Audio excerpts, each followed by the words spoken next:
안녕하세요. 3일 경제 독립 TV입니다. 자, 오늘은 저 3일 경제 독립 TV 구독자 여러분을 위해서 대한민국 최고 부동산 전문가를 모셨습니다. 안녕하세요, 교수님. 네, 안녕하십니까. 네, 박합수 건국대학교 부동산대학원 겸임 교수님 모셨는데요. 간단하게 소개 부탁드리겠습니다. 안녕하십니까. 저는 KB국민은행에서 20년간 부동산 전문 상담을 진행했었고요. 희망퇴직 후에는 지금 건국대 부동산대학원에서 부동산학 세미나 강의를 하고 있습니다. 예, 제가 알기로는 그 교수님께서 현직에 계실 때 수백억부터 수천억 자산가들의 뭐 사옥이라든지 그런 또 연예인들 부동산 컨설팅에서 굉장히 많은 그 네. 성공 사례, 한마디로 자산을 2배 이상 불려준 거를 듣고 있는데요. 그래서 이제 이번에 시청자분들이 기대가 커요. 그래서 예. 너무 큰 기대를 하지 않으셔도 됩니다. 예. 제가 이 교수님 요번에 네. 이렇게 뉴욕을 갔다 왔거든요.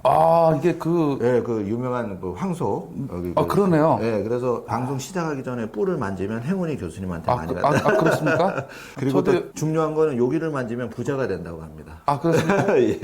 사실은 저도 예. 몇 년 전에 여기 앞에 가서 찍은 사진이 있습니다. 그래요? 축하드립니다. 예. 역시 부동산으로 더 먼저 성공하셔서 네. 더 일찍 가셨는데 저도 이제 올해 다녀왔는데 본론으로 들어가서 네. 대한민국 분들이 이제 부동산에 대해 관심이 많고 또 새 정부가 출범을 해서 앞으로 부동산이 어떻게 될지 기대가 굉장히 큰데요. 교수님께서 생각하시는 새 정부 들어서 네. 부동산 정책은 어떻게 될 건지 그걸 먼저 좀 여쭤보고 싶습니다. 한마디로 말씀드리면 큰 변화가 없는 가운데 물밑에서는 서서히 점진적으로 하나의 전환점은 또 나타날 수 있다 이렇게 좀 예상이 됩니다.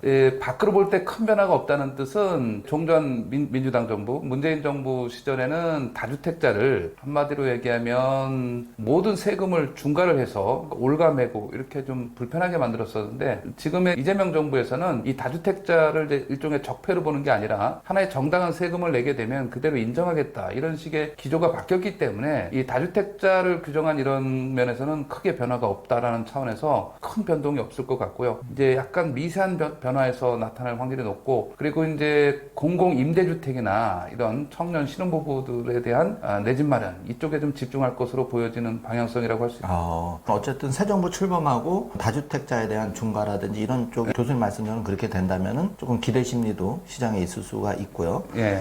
그리고 이제 제가 듣기로는 지금 새 정부 출범 얼마 안 됐는데 강남의 집값이 많이 오른다는 그런 얘기가 있는데 지금 어떤 현상인지 좀 여쭤보고 싶습니다.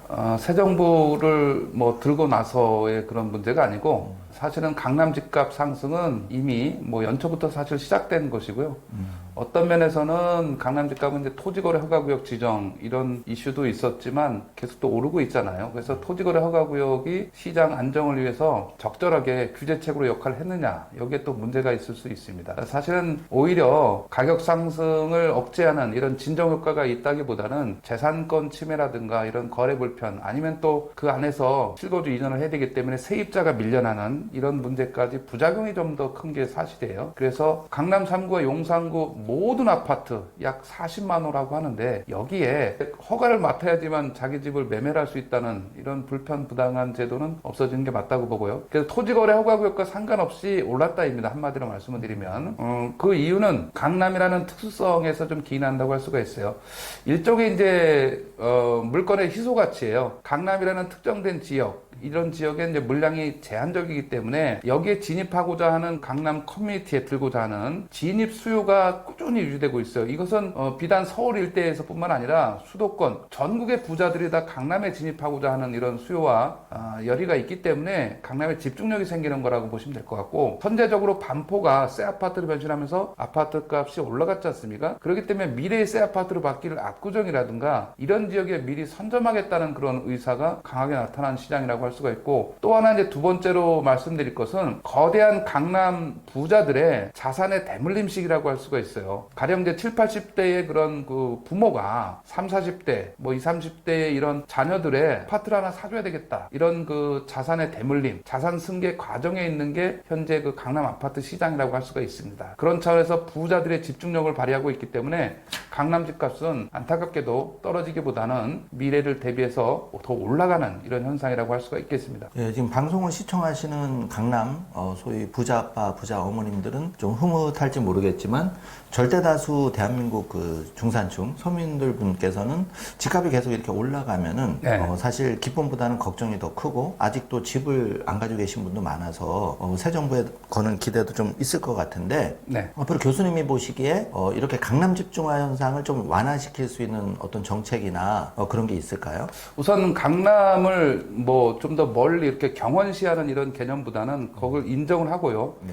강남도 강남 나름대로 재건축 속도를 빨리 사업 속도를 그야말로 그러니까 재건축 초과의 환수제 폐지 같은 이런 특단의 대책을 세워서 아니면 재건축 재개발 촉진 특례법 있지 않습니까? 이런 것들을 조기에 통과시켜서 사업 속도를 빨리 하고 그만큼 물량을 좀 확대하는 이런 전략이 필요하다고 보고, 그러니까 강남은 그들만의 리그로 인정을 해야 되는 것이지 이걸 무슨 타도의 대상 아니면 가격을 억제해서 눌러야 되겠다, 이거는 할 수도 없고 해서도 안 됩니다. 그건 이제 그대로 인정해야 되는 부분이라고 할 수가 있고요. 대신 이제 우리는 어떻게 해야 되느냐, 중산층의 주거시장 안정 내지는 청년층 신혼부부 이런 그 주택 매입을 좀 더 원활하게 하기 위해서 공급 전체를 활성화해야 됩니다. 여기서의 공급은 첫 번째는 정부가 직접 주도할 수 있는 공공택지 신도시 공급을 빠른 시간 내에 해내야 되는데, 그게 당장 3기 신도시라고 할 수가 있겠습니다. 제가 계속 주장하는 건데 이 3기 신도시의 용적률을 200% 내외에서 300에서 350%, 그러니까 1기 신도시 수준으로 과감하게 올리고 공원 녹지나 자주공지를 축소하게 되면 여기서 충분히 20만 원, 25만 원 정도가 더 공급될 수 있습니다. 이것만으로도 상당한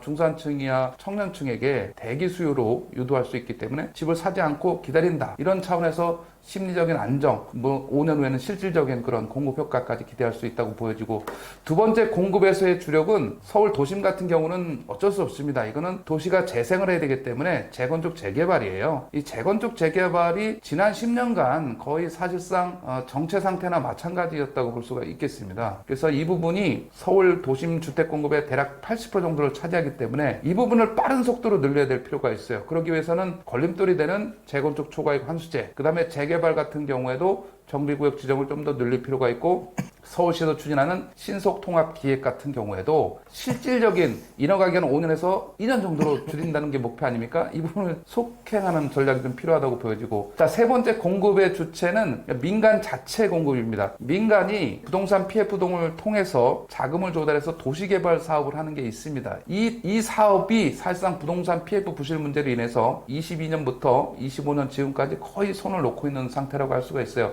그래서 PF 부실 문제를 조기에 해결하고 대출금리 인하를 통해서 이 부분에 대한 공급도 활성화해야 됩니다. 그래서 어느 한 분야가 아니라 공공택지, 재건축 재개발, 민간 자체 도시개발 사업, 이 3박자가 빨리 공급을 확대해서 이뤄나갈 때 궁극적으로 주택시장 안정이 다가올 거라고 봅니다. 그래서 공급을 이기는 시장은 없기 때문에 최대한 공급을 많이 해야 될 필요가 있겠다라고 보여집니다.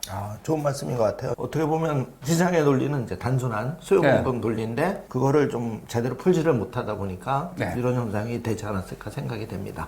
교수님 말씀을 듣고 보니까 저는 어떤 생각이 드냐면, 우리 교수님이 방송을 들어보면 굉장히 좋은 말씀 많이 하시고 그 시장 원리 입각에서 수요 공급 측면이라든지 과학적으로 이렇게 분석을 해주신다는 생각을 개인적으로 많이 가지고 있는데 역대 정부 들어서 계속 이게 실패를 하고 있거든요, 안타깝게.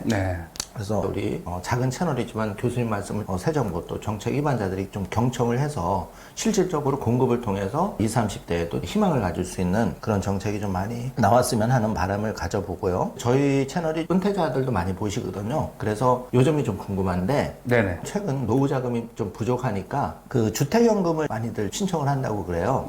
교수님이 보시기에 똘똘한 한 채 내지는 집이 있다면 주택연금은 그 어떻게 좀 활용하는 게 바람직한지, 과연 주택연금을 빨리 신청하는 게 유리한지 그런 거 좀 여쭤보고 싶습니다. 우선 주택연금은 이제 대상이 고가주택을 제외한, 이제 가령 이제 12억 원 이하인 거죠. 12억 원 이하 주택에 대해서 부부 중에 55세 이상이면 이제 가입을 할 수 있다는 건데, 한마디로 얘기하면 우리는 이제 국민연금이 있지 않습니까? 이제 국민연금 수급이 원활할 경우, 물론 이제 금액도 많지는 않죠. 우리가 기대하는 것만큼. 이런 것이 많지 않을 경우 일반 중산층 같은 경우 우리나라에 안타깝게도 이 노후에 대한 대비가 사실상 안 돼 있는 경우가 많지 않습니까? 그래서 오로지 가진 자산이 내 집 한 채, 이런 경우가 상당히 흔하고 뭐 절반 이상이 되지 않겠나 예상이 됩니다. 그런 취지에서 보게 되면 이런 주택연금을 활용한 노후 자금은 적절히 활용하게 되면 저는 크게 도움이 될 거다라고 생각이 됩니다. 왜 그러냐면 이제 우리나라의 그 20, 30대 자녀들도 부모로부터 뭐 물려받는다든가 이런 생각은 그렇게 크게 하지 않을 것으로 보여집니다. 물론 이제 특별한 이제 부자가 아닌 한 그렇게 본다 그러면 오히려 자녀에게 노후에 뭐 용돈이라든가 이런 지원 부담을 주지 말고 오히려 독자적으로 해결할 수 있다는 측면에서 주택연금은 적절하게 활용하는 것이 바람직하지 않겠나 좀 판단이 들고요. 이제 요새 이제 젊은 자녀들도 오히려 그렇게 하라고 부모님한테 얘기하는 경우도 많기 때문에 상황에 따라서 적절히 활용하면 크게 무리 없지 않나 판단은 됩니다. 예, 주택연금을 좀 적절하게 활용하고 공공근로나 일자리를 조금 활용하면 60대가 돼도 건강하신 분들도 많기 때문에 생활비 뭐 2, 300만 원을 좀 최대한 부족하지만 보탤 수 있지 않을까 이렇게 보여지고 또 교수님 말씀처럼 20, 30대가 많이 형편이 어렵긴 한데 옛날처럼 부모님 자산을 다 내 거를 가져와야 되지 이런 것도 이제 많이 좀 약해지는 것 같고 네. 부모님 입장에서도 내가 이걸 자녀한테 다 물려줘야지 이런 생각이 좀 많이 약해지지 않나 네. 이렇게 보여지는데요. 그러면 이제 교수님 보시기에 주택연금이라는 게 결국은 국가가 저리로 네. 대출을 해서 이렇게 이제 그런 구조로 알고 있는데 그러면 좀 빨리 신청하는 게 유리할지 아니면 최대한 늦게 뒤로 신청하는 게 유리할지 아니면 조기 집중형으로 좀 많이 받는 게 유리할지 길게 받는 게 유리할지 어떤 선택을 기준을 좀 해야 될까요? 그런데 개인 상황에 따라 다 다르긴 하겠습니다만 제가 보는 연금의 그런 개념은 저는 그렇습니다. 우선 국민연금도 마찬가지인데 이건 개인적인 소견입니다. 저는 조기 수령에 더 무게를 두고 있는 편입니다. 조기 수령 빨리 네. 받아서 쓰자. 왜냐하면 네. 우리가 나이가 상대적으로 젊을 때, 예를 들면 60대 있지 않습니까? 60대는 그래도 이제 활동적이고 생활을 많이 하기 때문에 여러 가지 뭐 생활비도 많이 들고 그에 따른 뭐 비용도 많이 들어갈 수가 있는데 상대적으로 이제 75세 이후, 뭐 80대 이렇게 되면 이 행동 반경이 많이 떨어지고요. 어디 멀리 가지도 못하고 여행도 아니면 소비도 굉장히 줄어듭니다. 그런 차원에서 그때는 그렇게 생각보다 큰 자금이 필요하지 않습니다. 물론 이제 손자녀에게 뭐 용돈을 주거나 아니면 이제 병원비가 들어갈 수 있는 문제는 또 있을 수는 있겠습니다만 근데 그런 취지에서 본다 그러면 조금 더 활동적으로 움직이고 할 때 여행이라도 좀 가고 여러 가지 생활 여건을 우리가 활용할 수 있는 이런 상대적으로 조금 더 젊고 이럴 때 연금을 수령하는 것이 좋겠다라는 차원에서 그게 바람직하다고 보여지고 그리고 이제 어떤 형태의 연금이 조기에 수령하는데 좋으냐를 볼 때는 당연히 이제 아까 말씀드린 대로 초기에 많이 수령하고 시간이 갈수록 이렇게 감소하는 형태의 연금 흐름이 좀 더 바람직하다라고 저는 보여집니다. 이제 건강하게 살 수 있는 나이가 있는데 제가 수천 명, 뭐 거의 10,000명 이상이 될지도 모르겠습니다만 수없이 많은 부자 상담을 통해서 제가 체득한 게 있습니다. 어디에 나와 있는지도 모르겠습니다만 우리가 사람들이 건강하게 살 수 있는 나이가 제가 경험상 보니까 한 75세 정도가 아닌가 생각이 됩니다. 아무리 부자여도 75세까지 정정하게 있다가 그 나이가 넘어가면 75세, 78세 이후에는 갑자기 안 좋아지는 경우가 제가 상당히 많이 봤어요. 그래서 어떤 한 분의 상황이 아니고 대략 75세 정도를 기점으로 이렇게 좀 안 좋아지는 경우가 많다라는 측면에서 보게 되면 이때까지가 이제 활동을 열심히 할 수 있는 기간이라고 이렇게 예상이 듭니다. 그만큼 여기에 필요한 자금을 먼저 쓰고 노후에는 이제 그만큼 상대적으로 활동성이 떨어지기 때문에 적은 비용으로도 생활하는데 크게 무리는 없을 것으로 본다라는 취지에서 보게 되면 조기 수령, 처음에 조금 더 받는 이런 형태의 연금 수령이 더 적절하지 않겠나 판단이 들고 국민연금 같은 경우에도 내가 5년을 조기 수령하게 되면 대략 30% 정도가 감액된 상태에서 받게 되잖아요. 그럼 이게 내가 미리 받은 것과 나중에 받은 것의 손익분기점은 대략 한 75세 정도입니다. 그러니까 75세 전까지는 내가 빨리 받은 사람이 손해나는 게 아니에요. 그죠? 미리 5년 먼저 받은 게 있으니까 그런 차원에서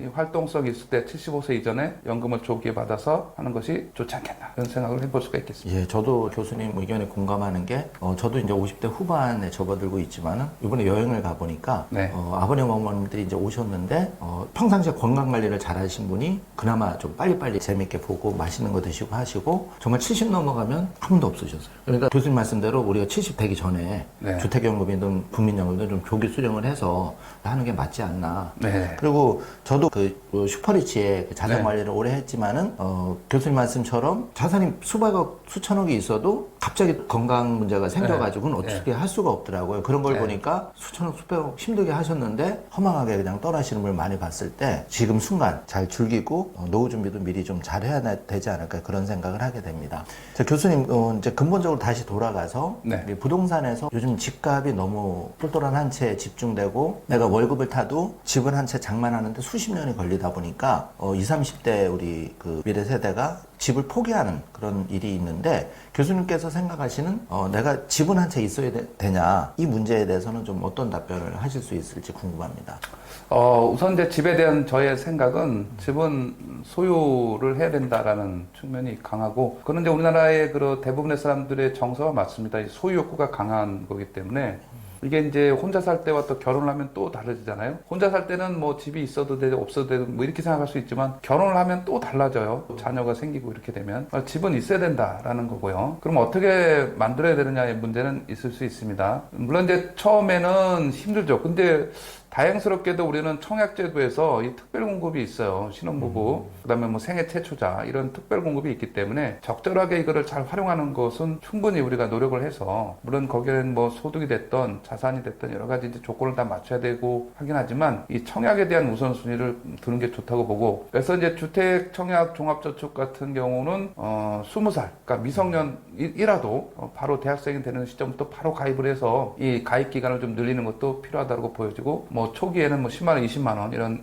금액이 좀 높을 수 있겠지만 그 정도 일정 금액 이상은 꾸준히 넣는 이런 청약 전략이 좀 필요하다고 보여지고, 그 다음에 이제 어느 정도 30대 초반에 뭐 소득이 이런 확충이 됐다고 하게 되면 일단 물론 이제 좋은 데부터 마련을 하면 좋겠습니다만 그게 현실적으로 되지 않습니다. 그렇기 때문에 적절하게 가격이 올라갈 수 있는 그런 지역, 뭐 서울이라고 하게 되면 그 일기 신도시라는 이 주변 지역, 이런 지역들에서 출퇴근이 편리한 곳들은 충분히 또 상승 가능성이 있다고 보여져요. 가령 이제 지금 일기 신도시가 노후계획도시 특별법에 의해서 재건축을 하고 있지 않습니까? 상대적으로 값이 싼 곳인데 개선의 여지가 있는 곳은 어찌 보면 또 일산이라고 할 수도 있습니다. 지금 이제 GTX가 개통이 되면서 그야말로 이제 15분, 뭐 20분 안에 이제는 삼성역까지도 갈 수 있는 이런 여건이 마련됩니다. 28년 정도에. 그렇게 본다 그러면 일산에서 물론 이제 대공역이든 킨텍스역이든 GTX 접근성이 좋아야 되겠지만 이런 것들도 충분히 하면 관심을 둬도 재건축에 대한 그 기대감으로 인해서 좀 가능하다고 보고, 자, 이런 식의 한번 보유를 하게 되면 이걸 끝까지 10년간 있는 것도 의미가 있을 수 있겠지만 10년보다는 그 짧은 시간에 뭐 반의 반, 가령 뭐 3년이라면 3년, 5년 이런 시간 안에 조금 더 나은 곳으로 어느 정도의 차익이 생겼다면 다시 한번 또 상위 지역으로 이렇게 해서 갈아타기를 시도하는 이런 그 1주택자의 순환매가 필요합니다. 왜냐하면 1주택자는 우리가 고가주택 12억까지는 1세대 주택 비과세 혜택이 있기 때문에 이걸 회전을 적절히 함으로 인해서 계속해서 한 단계 한 단계 불려나가는 전략이 필요하고, 물론 이제 그 와중에 대출을 동원하는 것도 필요합니다. 대출을 무조건 대출 받으면 이거는 뭐 부담이다 해서 대출 안 받고 하는 경우가 있는데, 물론 이제 부자들의 경우죠. 나는 대출 안 받고 이 뭐 재산 다 가지고 있다 이렇게 자랑하는 사람들이 있는데 그건 이제 부자들의 경우고, 우리는 그렇게 자금이 많지 않는 경우이기 때문에 반드시 이 대출을 동원한 레버리지 효과가 주요하다고 할 수가 있어요. 10억짜리 아파트를 사는데 내 자금이 뭐 한 5억, 6억밖에 없다 그러면 4억은 대출 받아야죠. 뭐 장기로 받고 하게 되면 그것도 이제 훨씬 더 10억이라는 아파트 값을 내가 샀는데 이게 12, 3억이 될 수 있는 여지도 있는 거 아니겠습니까? 그런 취지에서 본다면 대출을 적절히 좀 활용해서 레버리지 효과까지 하면서 이런 1주택자의 순환, 이것이 좀 절대적으로 필요하다라고 좀 보여집니다. 우선 무주택자, 전세입자에 머무는 것보다는 집을 사는 편이 훨씬 더 좋습니다. 왜냐하면 전세입자에 머무는 것은 한마디로 얘기하면 인플레이션에 대한 방어가 안 됩니다. 전세 보증금은 자체적인 증식이 안 되기 때문에 결국은 집값이 올라갔을 때 대응이 안 되는 게 전세입자의 안타까운 이제 비애라고 할 수가 있겠어요. 자, 우리나라의 주택 소유 가구 비율은 전체 가구의 56% 정도가 집을 가지고 있습니다. 무주택이 44%인 거죠. 그래서 주택 가격이 안정되려면 56%의 소유 가구를 한 65%까지 올려야 돼. 한 9%를 더 올려야 됩니다. 그럼 이제 무주택이 35%가 되는 거잖아요. 이러면 훨씬 더 우리나라 전체적으로도 주택 가격 안정에 다가설 수가 있어요. 그래서 소유 가구의 비중을 늘리는 이런 전략이 좀 필요하다고 보여지고, 자, 그래서 이제 정부에서는 이 정책 자금 대출에 대한 지원을 강화해야 됩니다. 이제 새 정부가 들어오면서 이것에 대한 저는 기대를 하고 있는데, 이 정책자금 대출이라는 건 이제 주택 가격 6억 원 이하잖아요. 이거 과감하게 상향 조정해야 돼요. 지금 이제 고가주택 기준이 12억이잖아요. 그럼 12억까지 올려야 되는 거예요. 서울 수도권은. 지방 같은 경우는 상대적으로 가격이 좀 낮으니까 여기는 이제 9억까지 하더라도. 그래서 정책자금 대출 이거를 집중적으로 지원해서 중산층이야 이런 저소득층의 내 집 마련을 집중적으로 늘려서 이 소유 가구의 비율을 늘릴 필요가 있겠다. 이게 정부가 해야 될 일입니다. 그런 차원에서 보게 되면 주택 가격 안정도 더 다가설 수 있고 결국은 이제 청년층 신혼부부가 집을 사게 되면 결국은 이게 출산 대책이 되는 겁니다.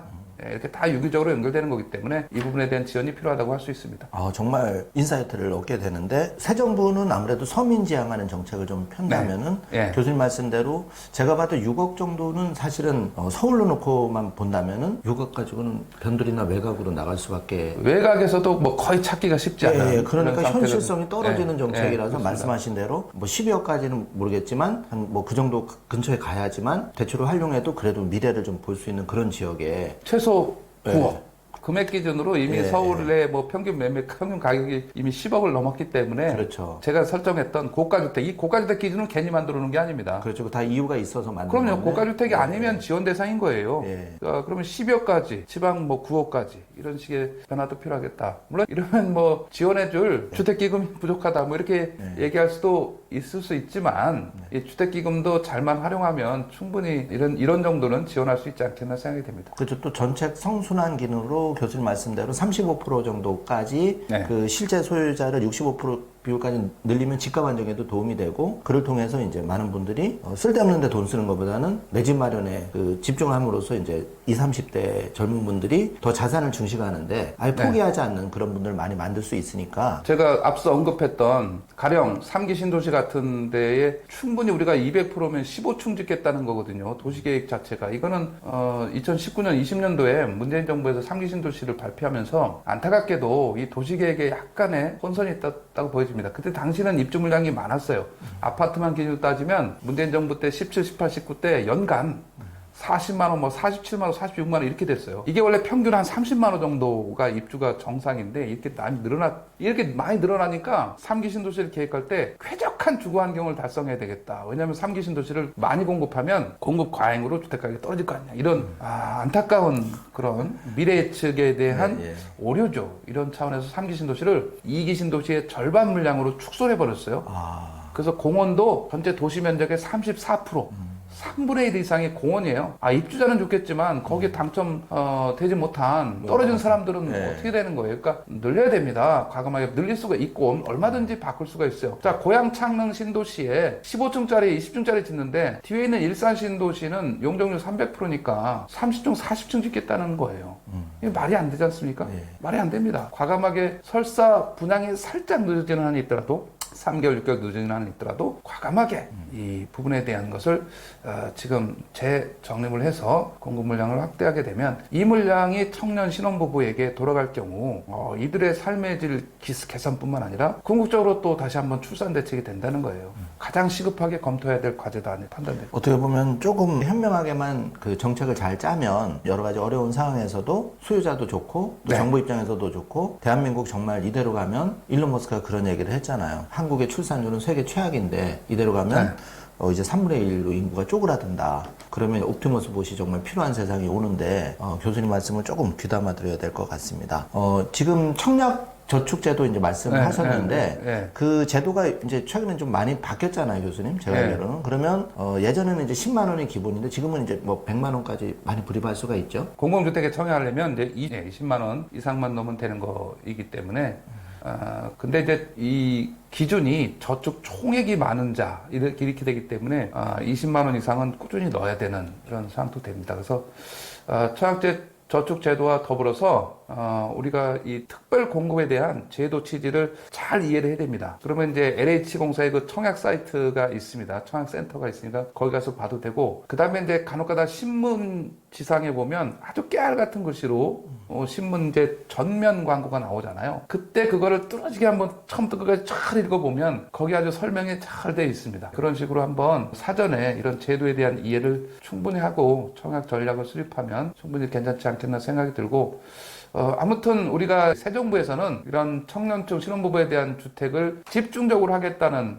공약을 발표했습니다. 물론 대선에서 발표한 게 아니고 1년 전인 24년도에 이제 총선이 있지 않습니까? 국회의원 총선. 이때 그 민주당의 공약을 보게 되면 여기에 아주 충분하게 설명이 돼 있어요. 그렇기 때문에 그런 기대감을 한번 해보자 이렇게 말씀드립니다. 예, 정말 빈 공약이 아니고 진짜 지켜지는 약속이 됐으면 네. 좋겠는데 교수님 말씀은 지금 여러 가지 그 경제도 어려워지고 있지만 우리 1가구 1주택도 없으신 무주택자가 집을 가장 빨리 마련할 수 있는 방법은 청약저축이라는 좋은 제도가 있어서 그 제도에 의해 가지고 우리가 불입금에 또 신경 쓰고 여러 가지 가점 받을 수 있는 부분을 잘 활용하면 또 정책 자금을 잘 활용하면 그나마 집을 저리로 융자를 통해서 장만할 수 있다 이런 말씀이신 거죠. 자, 이제 청약 분양을 받는 것이 1순위이긴 한데 네. 이게 또 전부는 아닙니다. 왜냐면 확률 게임이잖아요. 당첨이 돼야 되는 거기 때문에 그렇죠. 예. 여기에 전부를 기대할 수 있는 건 안 되는 것이고 우리가 일반 아파트도 매입을 해야 될 수도 있는 거예요. 상대적으로.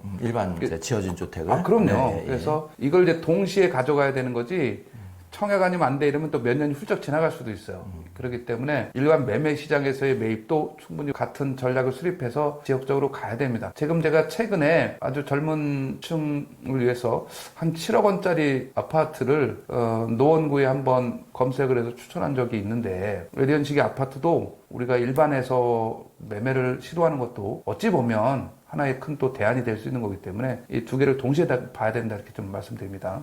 그러면 말이 나온 김에 교수님께서 서울 기준으로 네. 그 10억 전후에 좀 유망한 지역 앞으로 뭐 3년 5년 놓고 볼 때 그런 지역이 있다면 혹시 뭐 그런 지역을 좀 소개를 해줄 수는 있을까요? 혹시 우리가 뭐 추천 방송은 아니지만 그래도 이제 정보를 좀 원하는 입장에서는 네. 교수님 볼 때 이 지역은 주변 환경에 비해서 앞으로 유망한데 조금 관심이 좀 덜하다든지 좀 이런 지역이 있을까요? 네, 그런 지역을 찍기는 현실적으로 쉽지 않고 왜냐면 금액이 다들 많이 올라 있어서 그렇죠, 예. 자, 근데 우리가 한 방향성을 보고 딱 하나 우리가 좀 고민해야 될 부분은 지금 서울시에 보게 되면 말씀드린 대로 재건축 재개발이 공급 물량의 80% 정도를 차지하잖아요. 그럼 이제 재건축 재개발은 좀 비교적 큰 단지들 위주로 가는 형태의 그런 투자 패턴이고 재개발도 마찬가지입니다.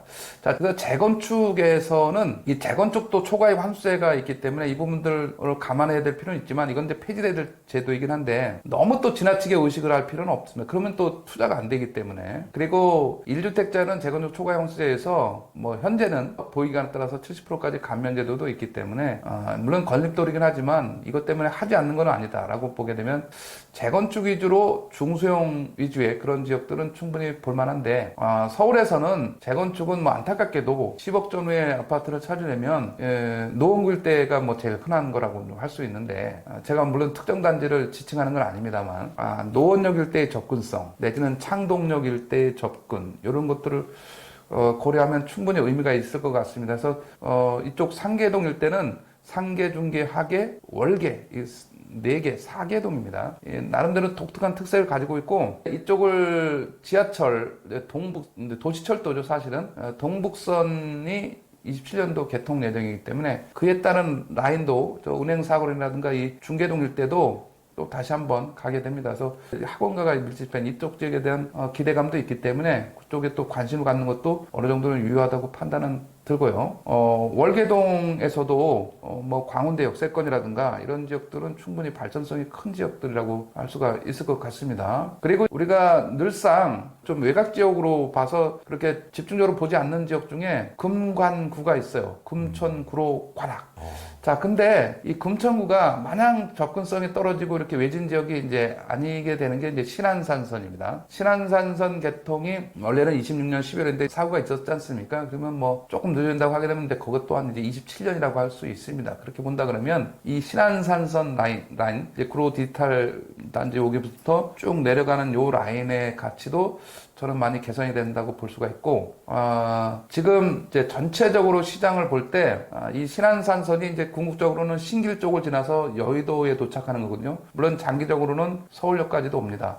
그래서 이제 구로 좀 밑에를 얘기했습니다만, 구로 바로 위에 보게 되면 이제 신길 있지 않습니까? 신길. 이 신길 뉴타운 일대에 대한 관심도 다시 한번 좀 살펴볼 필요가 있는 곳입니다. 왜냐하면 지금은 이제 개발된 데가 그 신풍역 일대, 이제 7호선 신풍역 일대가 집중 개발됐지 않습니까? 그 북쪽에 있는 단지, 뭐 신길 뭐 2구역을 중심으로 한 이런 영등포 신길역 이 인근에 이런 지역들도 충분히 우리가 관심을 가질 만한 지역이라고 할 수가 있고요. 그다음에 이제 강서에 보게 되면 마곡 지구 바로 옆에 보면 이제 방화 뉴타운 지역이 있어요. 이쪽에 대한 관심도 유효할 것으로 그렇게 좀 생각이 듭니다.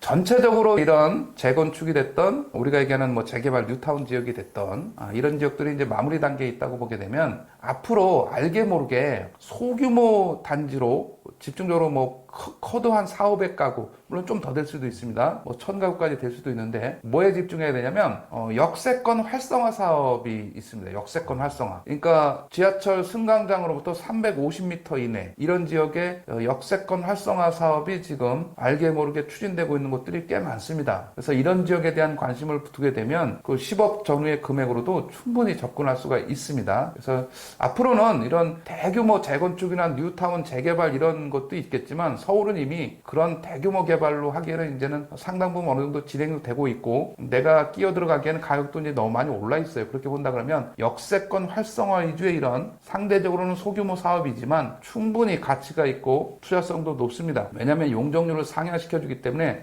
사업성이 월등히 뛰어나요. 그래서 이런 지역에 대한 관심도 철저히 유지하는 것이 좀 바람직한 내 집 마련 전략이라고 할 수 있습니다. 예, 정말 교수님 말이 이렇게 쏙쏙 귀에 들어오는데 우리가 이제 평균적으로 대한민국 그 통계를 보면은 내 집을 장만하는 연령이 한 몇 세 정도 되나요? 지금 대략 37, 8세 뭐 이 정도 첫 집을 만들어 사는 나이가 그 정도 되고요. 그렇게 본다 그러면 거의 턱 밑에서 집을 사긴 하는데 안타깝게도 처음부터 큰 걸 살 수는 없고 물론 이제 구매력도 안 되니까 그래서 앞으로는 전용 60제곱미터 우리나라 이제 평수로 25평인 거죠. 네. 그래서 저는 이제 이런 주장을 새로 하기 시작했어요. 우리가 속칭 얘기하는 국평이라고 하는 국민주택 규모, 정확하게 이제 국민주택 규모죠. 전용 85제곱미터가 국민주택 규모고 이게 지방에 내려가면 전용 100제곱미터가 국민주택 규모입니다. 자, 이 전용 85면 우리가 얘기하는 이제 34평, 뭐 심지어 35평 이렇게 얘기할 수 있는데, 자, 이 면적은 우리가 이제 가구원 수가 감소해서 세대당 가구원 수가 한 2.1명 뭐 요 정도로 이제 줄어들었단 말이죠. 1, 2인 가구가 대세예요, 이제는 우리나라는. 근데 1, 2인 가구가 조만간에 전체 가구의 70%에 육박하는 그런 수준입니다. 그렇게 본다 그러면 이제는 이 국민주택 규모, 국평이라는 면적을 전용 60제곱미터로 저는 낮춰야 된다고 생각합니다. 이걸 전용 8호에서 전용 60으로 낮추게 되면 그만큼 이제 여분이 생기잖아요. 그만큼 공급 가구 수를 늘릴 수 있는 거예요. 그리고 전용 60제곱미터 25평짜리도 이제는 전혀 좁지가 않아요. 왜 그러냐면 우리가 이제 그 아파트 설계를 할 때 확장을 전제로 설계해요. 이제 발코니라든가 이런 걸 다 확장을 해서 확장을 전제로 설계를 하기 때문에 결코 좁지가 않고 옛날 평형 기준으로는 25평이지만 옛날 평형 기준으로는 한 4, 5평 더 넓어 보여요. 29평 거의 30평 육박하는 느낌이고 방수 3개에 뭐 화장실 2개까지 다 나와요. 우리가 얘기하는 25평의 그 새 아파트는 자녀 1명 뭐 심지어 2명까지도 거주하는 데 전혀 문제가 없다라는 취지에서 보게 되면 우리 국민주택 규모를 이제 과감하게 도심을 낮춰야 된다. 그만큼 세대수를 늘릴 수 있다라는 취지에서 보게 되면 이 부분에 대한 조정도 이제는 세상 환경이 바뀌었지 않습니까? 이걸 좀 축소해서 낮추고 이 부분에 대한 공급량을 늘리게 되면 자연적으로 도심의 물량이 늘어나게 돼 있어요. 그렇지 않습니까? 그래서 이런 식의 공급 확대, 기준을 바꿈으로 인해서 물량을 늘리는 이런 전략. 이건 이제 자연적으로 구매력이 지금 많이 떨어져 있잖아요. 우리 청년층이라든가. 그렇죠. 34평은 뭐 아파트 분양가 이 서울 외곽 지역도 13억, 14억을 해요. 이거 사기 쉽지 않지 않습니까? 그러면 이거를 이제 축소하게 되면 25평으로 하게 되면 뭐 10억 전후도 된다는 거예요. 그러면 그것도 뭐 적은 금액은 아니지만 그래도 이제 접근을 할 수 있지 않습니까? 좀 수월하게. 그래서 이런 식의 평형을 기준을 이제는 낮춰서 조정해야 된다. 이렇게 좀 판단됩니다. 정말 좋은 말씀이신 것 같아요. 미처 그 생각을 못 했는데 이제는 그 세대 구조도 좀 바뀌고 그죠. 이 다이어트가 좀 필요한데 일률적인 그런 그런 이제 면적이 아니라 세대가 바뀌면서 이렇게 시대가 바뀌면서 교수님 말씀대로 국민주택 평형수도 좀 줄이고 더 공급량을 늘리고 그러면 그 공급가격이 낮아지니까 더 좋고 실소유자 입장에서도 굉장히 공급 물량을 더 늘릴 수가 있는 거고요. 늘리고 같은 면적을 통해서 부담을 더 줄이니까 정책 자금 잘 활용하면 훨씬 더 많은 분들이 집을 장만할 수가 있다고 생각이 되고요. 저희 채널은 거시적인 것도 다르지만 실질적인 도움을 드릴 수 있는 이제 그런 걸 표방하는데 그러면 이제 이런 다양한 상담과 지식을 통해서 우리가 보통 37세에서 40세에 내 집을 장만한다면 그럼 어떤 전략을 지금 교수님이라면 내가 30대 초반이다 그러면 뭐 10억 정도의 아파트를 목표로 해서 얼마 정도는 대출을 해서 요런 거 좀 예를 들어 드린다면 알기 쉽게. 자, 대출은 젊은 층이니까 대출은 반드시 활용해야 되는데 이걸 두려워할 필요는 없겠다. 물론 이제 상환 능력을 반드시 점검을 해야죠. 대출을 장려만 하는 게 아니고 그렇죠. 상환을 할 수 있는 능력을 살피는 건 뭐 당연한 수순이 되지 않겠습니까? 그 대출 부분은 통상적으로 30에서 한 40% 정도 물론 뭐 절반까지 받을 수 있을지는 모르겠습니다만 그럼 10억이면 예를 들어서 대출을 한 3, 4억 말씀하시죠? 3, 4억 정도.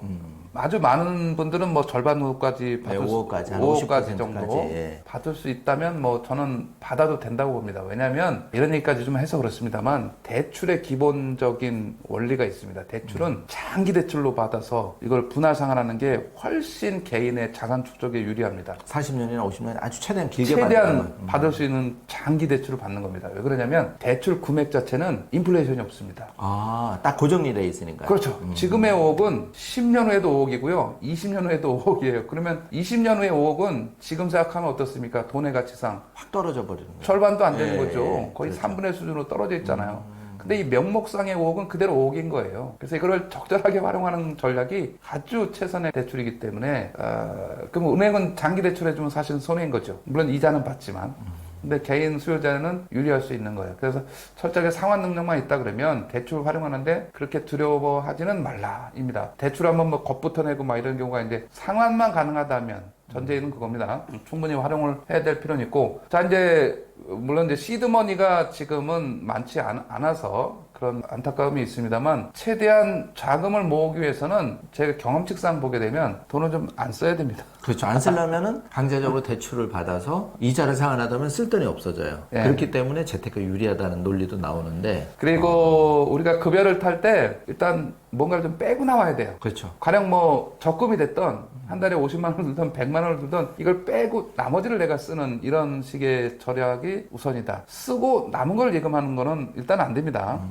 뭐냐면 돈이 있으면 다 쓰게 돼 있기 그렇죠, 때문에. 그렇죠. 예. 그래서 급여를 받게 되면 먼저 떼고 가령 뭐 적금으로 뭐 100만 원 온다 그러면 100만 원 떼고 나오는 이런 식의 습관도 좀 필요하다고 보고 자산이 어느 정도 축적이 됐을 경우 그에 따라 이제 그 자금을 활용해서 좀 불려야 될 필요는 있다고 보여지고요. 이런 자금을 어느 정도 불렸다고 하게 되면 우리가 결혼하거나 이렇게 할 때 약간의 또 증여도 한도가 좀 늘어나 있지 않습니까? 이런 것도 고려하고 그러면 이렇게 해서 초반에 큰 금액의 집을 마련하는 것은 있을 수가 없기 때문에 제가 앞서 언급했듯이 한 3, 4억 정도 된다 그러면 집을 사보는 것도 괜찮을 수 있습니다. 그래서 거기서 이제 1주택자의 최대 덕목은 제가 아까 회전이라고 했지 않습니까?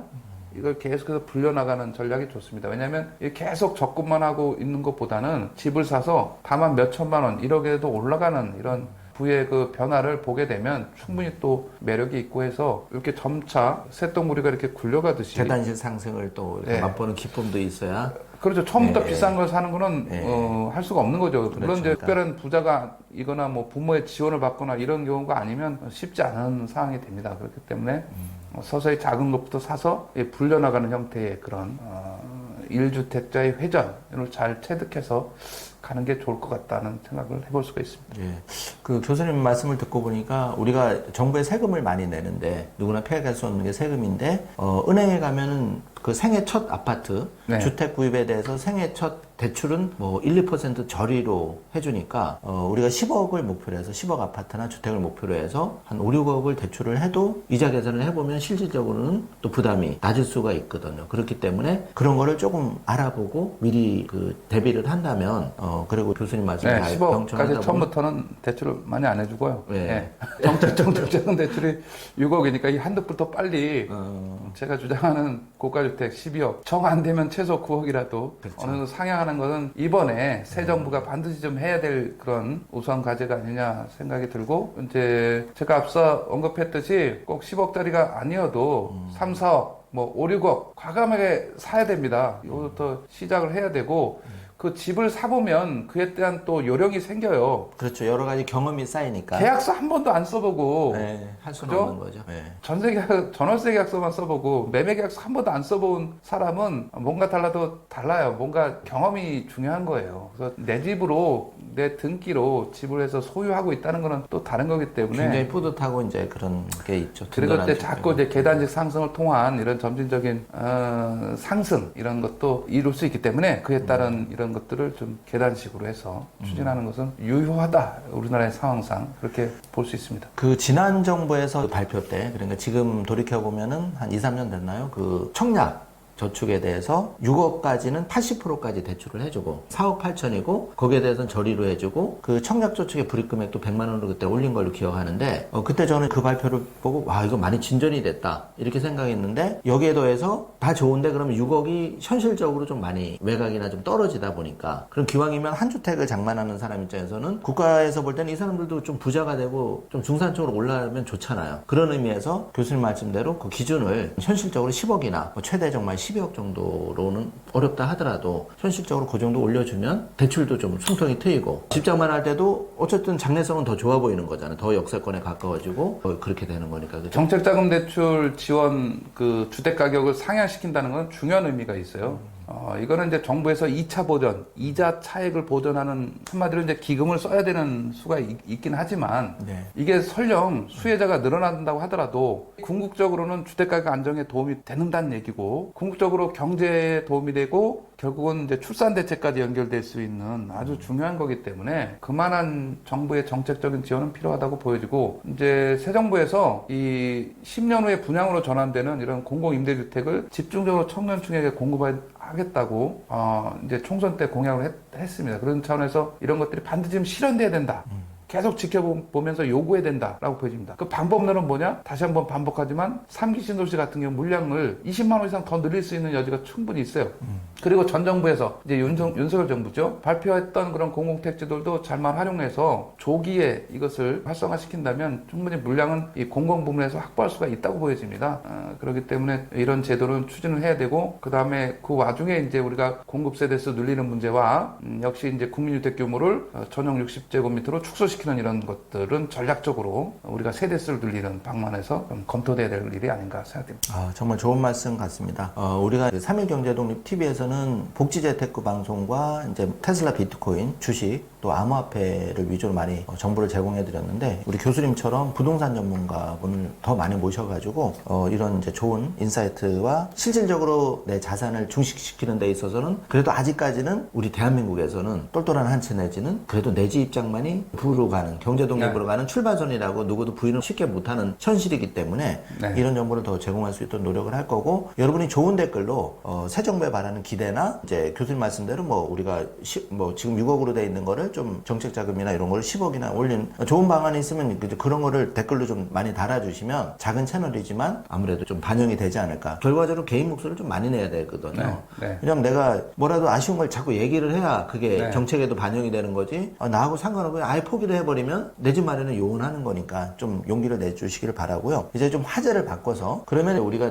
내 집을 생애 최초로 취득하는 방법에서는 청약이라는 제도적인 장치도 있고 네. 또 교수님 말씀대로 유망 지역에 그 좋은 매물이 나오면 사는 전략도 있는데 여기서 경매와 금매 네. 같은 거를 좀 활용할 수도 있다고 생각이 되는데 네. 지금 경매 시장은 좀 어떤 상황인가요, 현재? 경매 시장은 약간 정체 상태입니다. 왜냐하면 물론 이제 관심도는 많이 늘어났는데 여기서 정체라는 것은 경매 물량은 이제 어찌 보면 1월부터 5월까지 전년 대비 대략 한 21% 정도 늘었어요. 24년 1월에서 5월 요 구간에 25년도 1월에서 5월 전년 동기간 대비 경매 회부 건수는 대략 21%, 그러니까 20% 남짓 늘어났다라고 보게 되면 그만큼 이제 어려워진 경제 상황인 거죠. 경매 물건이 늘어났으니까. 그런데 왜 어느 정도 정체라고 하냐면 그렇게 생각보다 기대가 높진 않은 이유는 경매 매각가율이 있습니다. 종전용어로는 이제 낙찰가율인데 아파트 같은 경우는 거의 최초 시작 가격 대비 96.5% 정도. 그러면 실제 실거래가에서 네. 한 4% 정도밖에 차이 안 나면 굳이 내가 경매를 그렇죠. 통해서 그렇게 매력도가 크지 않은 뭐 이런 거입니다. 오히려 마포 같은 뭐 인기 있는 지역은 오히려 110%가 넘어요. 물론 이제 이런 기준은 또 적용할 수 있어요. 이 감정 가격은 최초 경매 회부부터 6개월 전에 감정 평가를 하는 거예요. 그 다음에 이제 경매는 뭐 한 번 유찰이 되면 한 달에 한 번 정도 이렇게 1차, 2차 이렇게 3차에서 한 달에 한 번 정도 가기 때문에 그러면 이제 최초 감정 경매 기일부터 대략 한 6개월 전에 평가를 했다고 하게 되면 지금 만약에 지금 이제 6월이라고 하게 되면 이거는 12월 말에 평가를 한 거죠. 그러니까 이때 가격이 지금보다 조금 낮을 수는 있는 거죠. 낮을 수 있으니까 뭐 95% 정도 가령 수준이라고 하더라도 지금 시세 대비는 뭐 한 90%의 낙찰 받았다 이렇게 얘기할 수 있을 수는 있습니다. 그럼에도 불구하고 거의 100% 전후의 매각가율이라는 것은 생각보다 크게 매력이 없는 상태라고 할 수가 있어요. 경매가 경매라는 것은 자고로 주변 시세 대비 10% 정도는 최소한 쌓아야 됩니다. 그래서 이 낙찰받는 금액, 매각가율도 중요하지만 이 가격이 시세 대비해서 몇 퍼센트 수준이냐 이거를 좀 꼭 봐야 될 필요가 있고 안타깝게도 우리가 경매는 말이죠. 내가 보고자 하는 단지와 층향 이런 게 거의 안 나옵니다. 생각보다 내가 보는 단지, 내가 보는 동, 층이 안 나오는 거예요. 그만큼 물건이 이제 생각보다 물건재가 늘었다고 얘기는 했지만 생각보다 이걸 전체적으로 흩어놓고 보면 또 우리 지역에 내가 관심 지는 지역에는 아파트 단지에 몇 개 안 나와 있어요. 생각보다. 그렇기 때문에 물건이 많지가 않다라는 차원에서 경매를 보지 말라는 뜻은 아니고요. 보기는 하되 냉철하게 분석을 해야 됩니다. 경매가 최고이려면 그야말로 급락을 해서 내가 최초 가격에 뭐 80% 이하의 낙찰을 받는다든가 이런 식의 시기라면 당연히 경매가 우선순위가 되겠지만 거의 100% 정도의 낙찰을 내려면 시장에 나오는 금매와 크게 의미가 없을 수 있습니다. 가격적인 매력이 없다면 굳이 경매가 그렇게 우선순위가 될 수는 없습니다. 왜냐하면 내가 원하는 지역에 원하는 단지에 그런 물건이 아니기 때문에 그렇습니다. 그래서 일반 시장에서의 금매, 내가 관심 단지를 계속 이렇게 선정을 해놓고 주기적으로 물건을 모니터 해야 됩니다. 그리고 이 우리가 알고 있는 매물 사이트에 안 나와 있는 물건도 있을 수가 있어요. 일종의 이제 금매 같은 경우는 여기 안 올리는 경우도 있을 수 있어요. 뭐 급금매 같은 경우 매물 사이트에 안 올라올 수도 있기 때문에 그런 현장에서 그쪽에 있는 그 중개업체라든가 자주 방문을 통해서 이런 매물을 좀 확보할 수 있는 방법도 있기 때문에 결국은 이제 우리가 얘기한 대로 발품을 팔아야 된다 이런 얘기가 나오잖아요. 네. 그만큼 단지에 대해서 유기적으로 그 지역 부동산 중개업체를 방문해서 그런 좀 관계를 좀 쌓을 필요도 있고 그래서 철저하게 이것은 현장에서 내가 숨을 쉬면서 비교해서 투자를 해야 된다 이렇게 좀 보여집니다. 좋은 말씀인데요. 그러면 경매가 보통 상식적으로 생각할 때는 경기가 어려우면 경매 물건이 좀 쏟아져야 되는데 교수님 말씀처럼 경매가 많이 안 나오는 이유하고 그 낙찰가율이 이렇게 실거래와 이렇게 비슷하게 벌어지지 않는 그 이유는 교수님이 생각할 때 어떤 거라고 생각하시나요? 경매가 안 나온 건 아니고 늘긴 늘었는데 늘긴 늘었는데 생각보다 많이 가격이 떨어지지 않았다 입니다. 그러니까 이게 이제 23년 1월에서 5월, 24년 1월에서 5월, 요때는 물건이 한 40% 정도 늘어났어요. 네. 근데 이제 24년 대비 25년도에는 21% 정도니까, 23년에서 24년은 늘어난 거예요. 한 40% 가까이 늘어났는데, 이제 매물, 경매에 넘어가는 건수가. 지금은 이제, 24년, 25년 대비는 절반 가까이 21% 정도 떨어졌다. 얘기는, 어찌 보면 경매 시장에서도 물론 이제 보는 각도에 따라 달라요. 왜냐면 24년 대비 25년 늘어났으니까 매물 더 많이 나왔지 않냐 이렇게 얘기할 수 있어요. 얼마든지. 그렇지만 현실적으로 해석하기에는 시계열 추이를 보게 되면 줄어들어 있는 거예요. 일단은 늘긴 했지만 그런 것도 좀 감안해야 될 필요는 있고 지금은 크게 보면 금리가 인하되는 시기에 그 시작점에 있어요. 그래서 주택담보대출 대출금리가 앞에 이제 4자에서 3자로 바뀌는 변곡점에 있는 타이밍이에요, 지금. 그 중요한 시점이에요. 예, 예. 네. 그래서 앞에 3자가 나타난 주택담보, 주담대가 앞에 3자가 보인다는 것은 이게 이제 궁극적으로는 저는 3.5 정도로 조만간에 올 하반기 정도에는 하반기 말, 그러니까 연말쯤에는 주택담보대출 금리가 3.5 정도까지 내려가지 않겠나 이렇게 좀 예상을 해보고 있습니다. 지금보다 한 0.5 가까이 이제 내려갈 수 있지 않나 예상을 해보고 있기 때문에 이렇게 되면 앞에 3자라는 것은 우리가 매수자 입장에서는 집을 살 때 크게 부담이 없는 대출 금리로 작용할 수도 있습니다. 심리적으로 앞에 4%대의 금리와 3%대의 금리는 차원이 좀 다르기 때문에 충분히 좀 감안해서 이런 대출은 좀 활용을 할 수도 있다고 보여지고, 자, 대출 금리가 낮아진다는 뜻은 시장의 유동성이 부동산 시장에 유입될 수 있는 계기가 되는 겁니다. 왜냐하면 대출 금리가 낮아지는 게 아니고 예금 금리는 대출 금리가 더 낮아집니다. 그래서 이미 1년짜리 정기예금이 뭐 1.8% 이렇게 좀 떨어져 있는 상황이거든요. 그러면 정기예금에 머물러 있는 예금이 이게 부동산 시장으로 진입할 수 있는 여지가 있어요. 가령 물론 이제 여유 있는 계층이죠. 정기예금을 해놓는 여유 있는 계층. 결국 이제 이렇게 얘기하겠습니다. 다주택자. 자, 다주택자의 유동성이 1.8%, 2%짜리보다 더 많은 수익을 낼 수 있는 부동산 시장으로 들어올 수가 있어요. 가령 5억짜리 아파트를 사게 되면 이게 1, 2억 올라가는 거는 충분히 가능성이 있잖아요. 그렇죠, 그렇죠. 예. 그럼 정기예금에 드는 것보다 이게 더 나올 수 있다라고 그렇죠, 생각할 수 그렇죠. 있지 않습니까? 예. 그럼 다주택자가 아파트를 살 수도 있는 거예요. 왜냐하면 그 배경에는 지금 종합부동산세의 부담이 거의 무장해제 수준으로 다주택자가 완화돼 있어요. 지금. 그렇습니다. 그러니까 종전 최고점 대비 종합부동산세 부담은 물론 이제 부자들의 게임이긴 합니다. 종부세 내는 대상은 1주택자는 이제 12억까지 공제가 되고 다주택자는 9억 원까지 기본 공제가 되지 않습니까? 네. 부자들의 게임이긴 한데 최고점이었던 21년도가 1억이라고 종부세 플러스 재산세가 1억이었다고 하게 되면 지금은 어느 정도 수준이냐면 한 30 정도예요. 많이 낮아졌네요. 네. 한 3분의 1 이상으로 떨어져 있어요. 그럼 새 정부 들어서 약간 올리지 않을까요? 자, 올릴 수 있는 부분은 딱 하나 있어요. 네.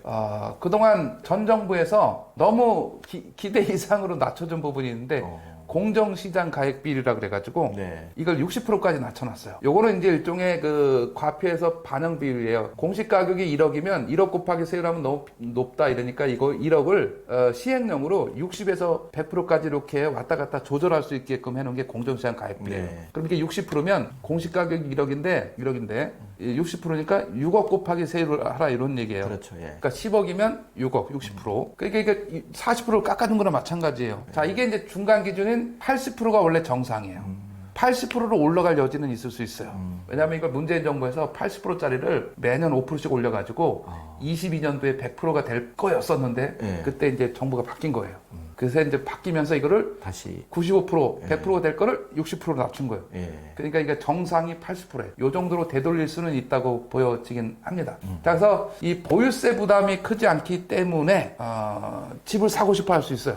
그런데 이거를 막는 유일한 방법은 다주택자 취득세 중과예요. 다주택자 취득세 중과가 지금 조정 대상 지역은 두 채부터 8%, 세 채 11%, 비조정은 여기 집 한 채를 더 더해요. 세 채, 네 채 이렇게 바뀌어요. 자, 근데 이거를 조정 대상 지역 위주의 주택수 카운팅으로 하지 말고 제 주장은 다주택자가 집을 먼저 사게 되면 집값이 올라갈 수가 있기 때문에 무주택자가 집을 먼저 살 수 있도록 정책적으로 좀 그렇죠. 해야 된다는 거죠. 다주택자의 취득세 중과를 해제할 것이 아니라 유지해야 된다.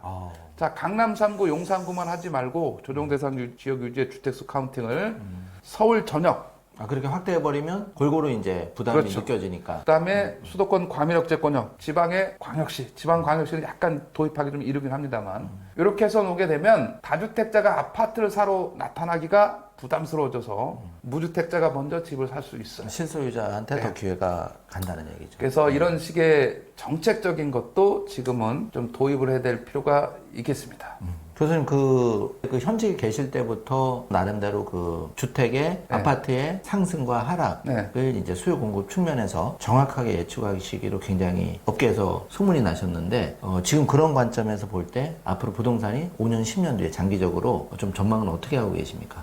안타깝게도 제가 주택 수급을 가지고 이게 수요와 공급이 가격을 가지고 하는 게 경제의 가장 기본 원칙이잖아요. 특단의 그런 변수가 없을 때, 특단의 쇼크가 없을 때 일반적으로는 가격은 수요와 공급에 의해서 정해지는 게 뭐 그건 경제의 기본 원리니까. 그래서 부동산도 거의 여기에 이제 하나의 경제 현상이기 때문에 수요 공급을 가지고 전망하는 게 당연한 거고요. 그런 차원에서 보게 되면 지금부터 25, 26, 27, 28, 29는 굉장히 공급 공백기입니다.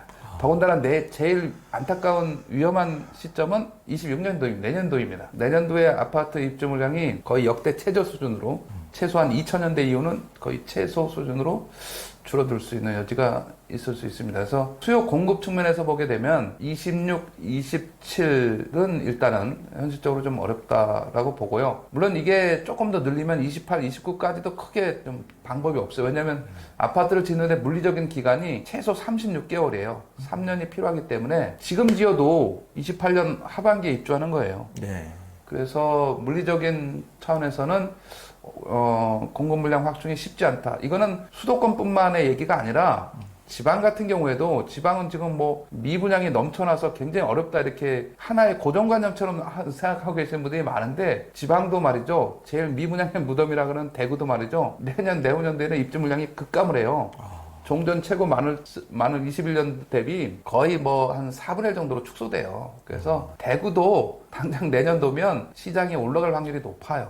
이 수급상 그렇게 보기 때문에 이 공급을 빨리 확충하지 않으면 요 25년 이후 내년 이후의 시장은 공급 부족 공백기가 더 강력하게 작용할 수 있는 우려가 있다라고 보여집니다. 그래서 이걸 선제적으로 안정시키기 위해서 수도권에는 3기 신도시 물량들을 대거 확충을 해서 이 심리적으로 이 주택 구입 수요를 대기 수요로 돌려야 돼요.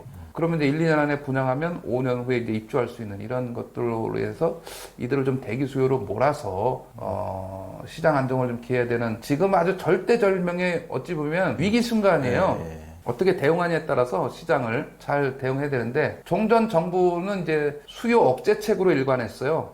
대출 규제, DSR, 뭐 스트레스 DSR.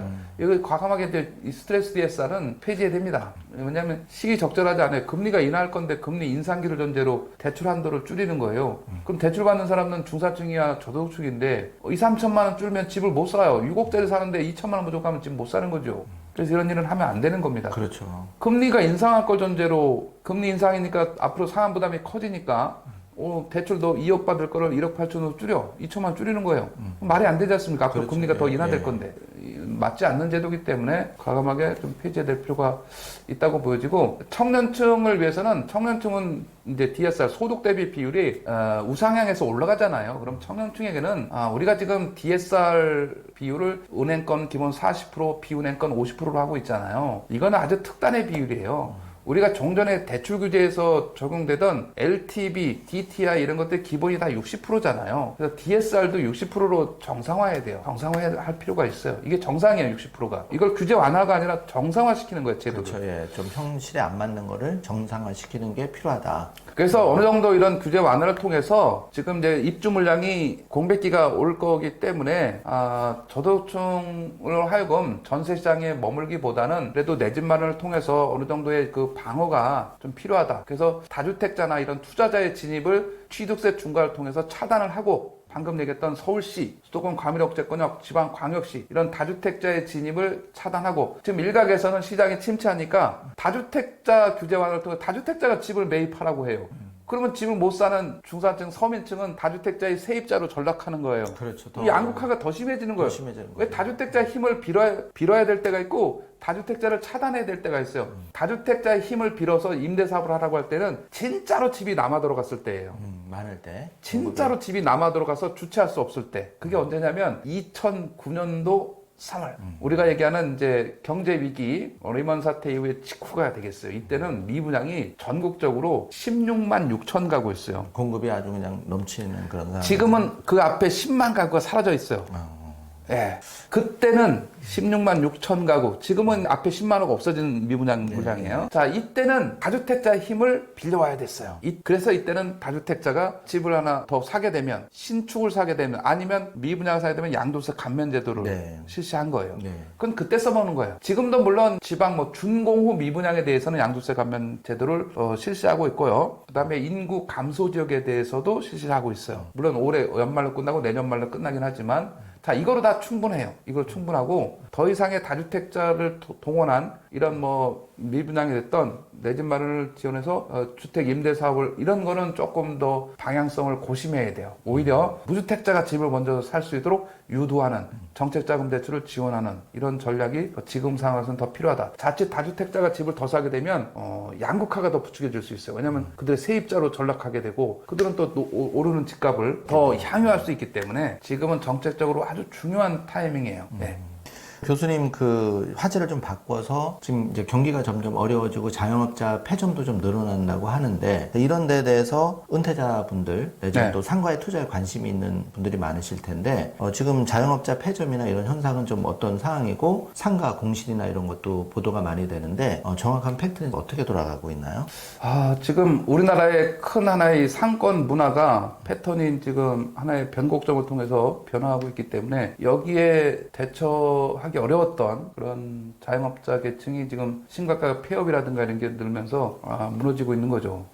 너무 안타깝게 생각을 하고 이게 근데 단시간 내 치유는 되지 않을 우려가 있습니다. 왜냐하면 이미 하나의 생활의 패턴이 완전 바뀌었다고 보여집니다. 그렇죠. 이제 이 코로나 시대를 겪으면서 외부에서의 활동, 모임이라든가 이런 것보다는 그런 것들을 지향하고 어차피 이제 뭐 독자적으로 집을 중시해서 집 안에 머무는 이런 시간들이 늘어나면서 이제 배달 문화가 좀 더 활성화되는 이런 상황으로 바뀌었다고 보이고 간단하게 얘기하면 이제 오프라인 시장에서 온라인 시장으로 이 시장의 그 구매력 패턴도 바뀐 거거든요. 근데 이게 다시 되돌아가서 오프라인 시장에서 구매를 한다? 이거는 이제 되돌리기 어려운 그런 하나의 큰 변화라고 볼 수 있기 때문에 일반 상가 매장에서 물건을 구입하는 이런 시장은 이제 이미 거의 저물어가고 있지 않나 생각이 듭니다. 그래서 그런 차원에서 앞으로 상가를 정부가 정책적으로 이런 걸 늘리기보다는 물론 이제 그렇게 방향은 이미 가고 있어요. 뭐 주상복합 아파트에서도 상가의 비율을 서울시 같은 경우에도 이제 10%로 축소하고 90%는 이제 주택을 지을 수 있다라는 뭐 이런 식의 변화도 시작이 되고 있습니다만 앞으로도 그런 거는 더 축소를 해야 된다고 보여지고 신도시 개발할 때도 이런 상가의 비율을 좀 더 축소해서 오피스텔이 됐던 이런 식의 변화도 좀 나타나야 된다고 보여집니다. 근데 이제 그 업무 시설 우리가 이제 이 오피스텔 얘기가 나와서 말씀드리는데 오피스텔도 빠른 변신이 필요한데 지금 1주택자 주거난을 해결하기 위해서 이 오피스텔을 일정 면적 이하는 주택수에서 제외해주는 주거용으로 쓰이더라도 제외해주는 게 필요합니다. 그래서 지금 이제 일부 노은퇴자들이 오피스텔을 가지고 있거나 조그만 상가를 가지고 월세를 받아서 노후에 생활하겠다 이렇게 가지고 계신 분들이 꽤 많은데 자칫 이게 잘못 되게 되면 오피스텔 하나 가지고 있고 아파트 하나 가지고 있다고 했을 때 아파트를 매도할 때 주거용으로 쓰이게 되면 이게 준주택, 주택이기 때문에 오피스텔 주택이기 때문에 1세대 1대 비과세를 못 받는 경우가 간혹가다 있어요. 심지어 오피스텔을 사업용으로 줬는데도 불구하고 그 세입자가 임의대로 주민등록을 전입을 해놨어요. 사업자도 내놓고 주민등록도 전입을 해놔서 이 세무조사 과정에서 이게 주택으로 판정이 되는 바람에 1세대 1대 비과세를 못 받는 아주 최악의 경우도 나타났단 말이죠. 결론적으로 그래서 이런 오피스텔의 경우 일정 면적 이상 제가 요구하는 것은 전용 60제곱미터 이하 이런 부분에 대해서는 과감하게 주택수에서 제외한다든가 이런 정부의 정책적인 그런 제도 개선이 좀 필요합니다. 그래서 이것도 이제 하나의 상가 업무시설 큰 틀의 하나의 계층이 높게 되면 그럼 이런 주거 오피스텔 분양을 받아서 이거를 이제 주택수에서 제외되니까 자연스럽게 월세 수도를 가지고 노후에 활용한다든가 상가처럼 말이죠. 이런 식의 그 상황이 나타날 수도 있고 또 주거 오피스텔 같은 경우는 이제 소규모이기 때문에 이거는 이제 1인 주거로 대체가 되는 거예요. 그래서 지금 이제 1인 가구가 이미 30%를 넘었고 40% 육박하고 있는데 그래서 1인 가구의 주거난도 해결할 수 있는 이런 면에서도 이 제도는 또 필요하다고 보여집니다. 그래서 이 상가 부분은 다시 돌아오게 되면 지금 이미 큰 하나의 변화가 시장에서 나타났다고 보여지는데 그만큼 이거는 이제 되돌릴 수 없는 그런 하나의 방향성이라고 볼 수 있을 것 같습니다. 그래서 상가를 가지고 분양을 받아서 이거를 월세 소득으로 해서 노후 생활하겠다 이런 분들이 간혹가다 이제 이거를 이러지도 못하고 저러지도 못하는 경우가 있어서 너무 안타까운 상황이 됩니다. 저는 이제 세종시에 상가를 분양받을 때 물론 10년 전 얘기죠. 절대 이걸 받지 말라고 얘기한 사람인데 거기 50% 공실률이 나서 너무 좀 안타깝게 생각을 하고 있는데 그래서 이 상가 분양은 극도로 좀 조심을 해야 될 필요가 있다고 보여지고요. 앞으로 추가적인 투자는 상가에 대해서는 하지 않는 것이 좀 적절하겠다는 의견을 들 수가 있습니다. 왜냐하면 상가 분양받아서 적정한 월세를 받고 이게 운영이 쉽지 않습니다. 물론 상가 분양가가 최근에 좀 많이 낮아지긴 했습니다만 거기 들어가 있는 세입자가 많은 월세를 주고 영업을 해서 될 수 없는 그런 상황이 비일비재하기 때문에 가급적이면 상가 분양은 좀 신중해야 될 필요가 있겠다라는 말씀을 다시 한번 드리고, 앞으로도 이런 상가가 활성화되는 것은 생각보다 쉽지 않다. 왜 그러냐면 수도권 광역급행철도 이제 GTX죠. GTX Great Train Express, 이 GTX가 개통이 되는 시대가 개막이 됩니다. 이미 이제 A 노선은 물론 완벽하게 연결되지 않았지만 완벽한 거는 이제 28년이죠. 삼성역을 연결하는 이 시대가 오게 되면 물론 이제 B 노선, C 노선은 뭐 30년, 32년 정도면 개통될 것 같은데, 이렇게 되면 말이죠. 수도권 어디서든지 서울의 트라이앵글, 서울역, 청량역, 삼성역 얼마든지 20분, 30분 안에 서울 시내로 들어올 수가 있어요. 이렇게 되면 어떤 문제가 생기냐면 주택시장 측면에서는 20, 30분 만에 들어올 수 있기 때문에 외곽으로 분산 효과가 있을 수 있어요. 근데 반대로 얘기하면 상권이나 쇼핑은 문화적인 관점에서는 오히려 서울로 집중하는 속칭 빨대 효과가 나타날 우려가 있어요. 왜냐하면 20분, 30분 만에 서울 가서 쇼핑하자 이렇게 될 수가 있는 거거든요. 서울에 몰이 됐던 뭐 백화점이 됐던 뭐 코엑스 같은 이런 데가 됐던 더 이렇게 모일 수 있는 여지가 다분할 수 있기 때문에 이런 수도권 지역에서 쇼핑 이런 것들은 오히려 서울로 집중될 수 있는 이런 여지가 있다. 문화적 관점에서도 당연히 공연을 보거나 이럴 때 당연히 서울로 집중할 수 있는 이런 여지가 충분히 있을 거기 때문에 한마디로 얘기하면 GTX가 개통된다는 것은 수도권이 하나의 큰 20, 30분대의 메가시티 완성이라고 보시면 돼요. 그렇기 때문에 이런 하나의 큰 틀의 교통혁명도 일어나기 때문에 상권 차원에서는 이런 외곽 지역에 받는다든가 상가 분양받는다 이런 것들은 시대 상황상 지금은 약간 좀 어려울 수 있기 때문에 신중한 접근이 필요하겠다. 직접 영업을 해서 할 때도 우선은 매입을 하기보다는 당연히 이제 세입자 위주로 가는 것이 더 적절한 대응이 될 수 있는 거죠. 네. 교수님, 그럼 이제 화제를 좀 바꿔서 이제 새 정부 들어서 좀 집값을 못 잡을 경우에 집값 때문에 사실은 그 정권이 넘어간 사례가 있는데 이 새 정부가 좀 반면 교사를 삼아서 좀 집값을 잘 잡아야지만 네.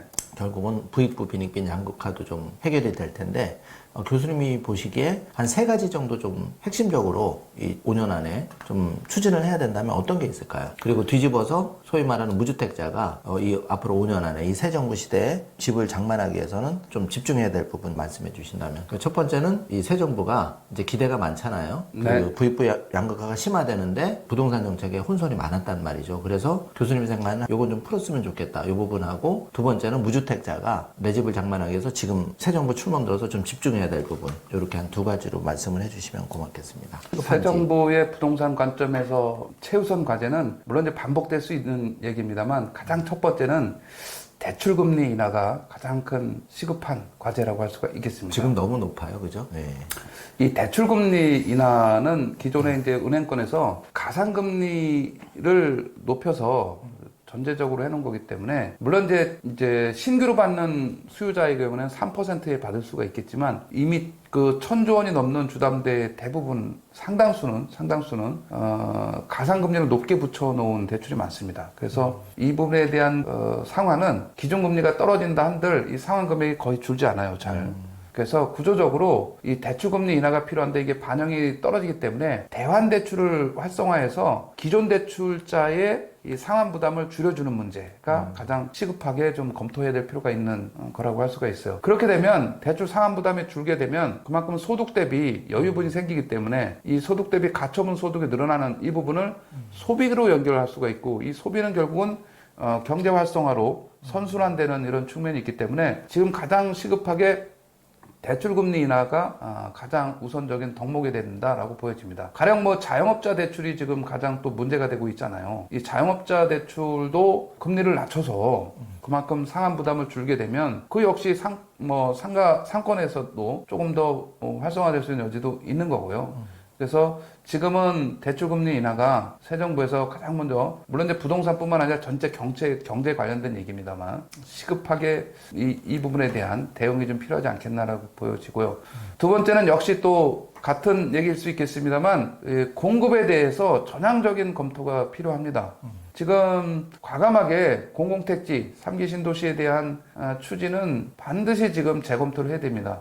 그래서 용적률을 상향해서 20만 호, 25만 호 충분히 늘릴 수 있음에도 불구하고 안 하는 것은 어찌 보면 심각한 가격 왜곡을 낳을 수가 있고 그만큼 청년층 신혼부부에게 주택가격 상승에 대한 압박뿐만 아니라 이거는 심각한 또 내 집 마련의 기회를 박탈하는 문제도 생길 수 있기 때문에 이 부분이 가장 선제적으로 대출금리 인하와 더불어서 이 3기 신도시 공급 물량 확대 이 두 가지는 절대적으로 빠른 검토가 필요하다라고 좀 보여집니다. 이제 세 번째는 그동안에 조금 유지됐던 제도 개선인데요. 이제 어찌 보면 민주당에서 계속 그 진행을 안 하고 있었던 것이기도 한데 이 도심 공급 확대를 위해서 재건축 초과이익 환수제 이런 폐지 같은 문제를 다시 한번 실행을 해야 될 필요가 있습니다. 왜 그러냐면 재건축 초과이익 환수제는 이게 어떤 문제가 같이 연결이 되냐면 도심 공급 확대와 연결되어 있을 뿐만 아니라 이 재건축 초과이익 환수제는 전국이 대상이에요. 전국의 모든 재건축 아파트예요. 가령 30년이 넘은 아파트는 이제 앞으로 다 재건축을 할 것인데 그러면 전국에 있는 모든 아파트가 대상이 될 수 있는 거예요. 뒤집어서 얘기하면. 심지어 이거는 1기 신도시, 노후 계획 도시로 해서 재건축을 하는 1기 신도시도 재건축 부담금 대상이에요. 이거 만만치 않아요. 이거 하려면. 그 과감하게 폐지를 해야 되고 자, 이 재건축 초과이익 환수에 관한 법률 1조에 보게 되면 이 재건축 초과이익 환수의